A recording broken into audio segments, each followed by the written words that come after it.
দীর্ঘ ১০৮ বছরেও সম্প্রসারণ হয়নি নেত্রকোনার ১২ কিলোমিটার রেললাইন। জারিয়া থেকে দুর্গাপুর পর্যন্ত এই রেললাইন সম্প্রসারণ হলে পর্যটনের পাশাপাশি খুলবে অর্থনীতির নতুন দুয়ার।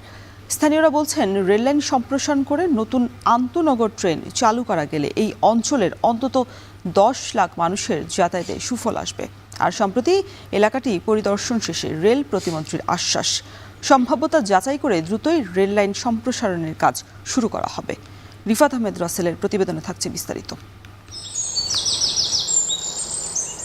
পাহাড়ি খরস্রোতা সোমেশ্বরী নদী আর সাদামাটির রঙিন সৌন্দর্যের কারণে নেত্রকোনার দুর্গাপুর ভ্রমণ পিপাসুদের কাছে যেন স্বর্গরাজ্য। তবে যোগাযোগ ব্যবস্থার কারণে এখানকার পর্যটন বরাবরই পিছিয়ে।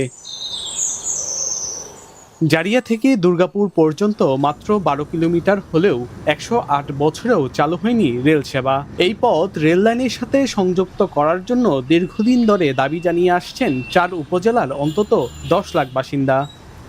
দেশ ৩ বার স্বাধীন হইল, কিন্তু অদ্যাবধি আমরা রেলের মুখ দেখতে পারি নাই। আমরা নগদে চাচ্ছি জারিয়া থেকে একটা আন্তনগর ট্রেন চালু হোক।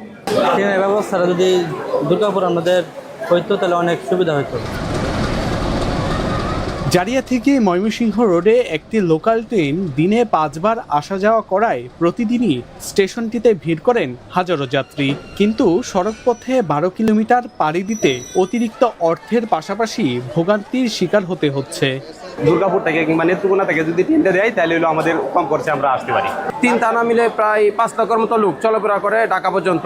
তো এই ৫ লক্ষ লোকের জন্য অনেক সুবিধা হবে।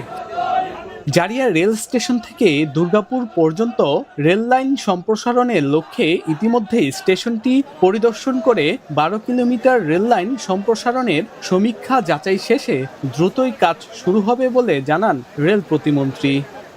অনেকটা জায়গা অ্যাকোয়ার করতে হবে, প্লাস এটার বাস্তবায়ন করতে যে সকল সমস্যার সম্মুখীন হতে হবে সেগুলি বাস্তবায়ন করে এটিকে কিভাবে অগ্রসর করা যায় সে ব্যাপারে আমরা মন্ত্রণালয়ে আমরা এইসব মিটিং করব। তবে আজকে আমরা সরজমিনে সবকিছু দেখে গেলাম। দীর্ঘদিনের দাবির পরিপ্রেক্ষিতে আন্তনগর কিশোরগঞ্জ এক্সপ্রেস ট্রেনটিকে জারিয়া পর্যন্ত বর্ধিত করতে ইতিমধ্যেই ডিও লেটার পাঠানো হয়েছে। ট্রেনটি চালু হলে শুধু অর্থ আর সময় নয়, সব দিকে সাশ্রয়ী হবে বলে মনে করছেন deputy speaker barrister Kaiser Kamal. সময় না শুধু উপকার হবে, সময় বাঁচবে, স্কুল কলেজ ছাত্রছাত্রী রুগী টুগী সব দিক দিয়ে মিলে যোগাযোগ ব্যবস্থা বা নেটওয়ার্কিং যখন উন্নত হয় তখন মানুষের জীবনমানের উন্নত হয়। তো সেটাই করার চেষ্টা করছি।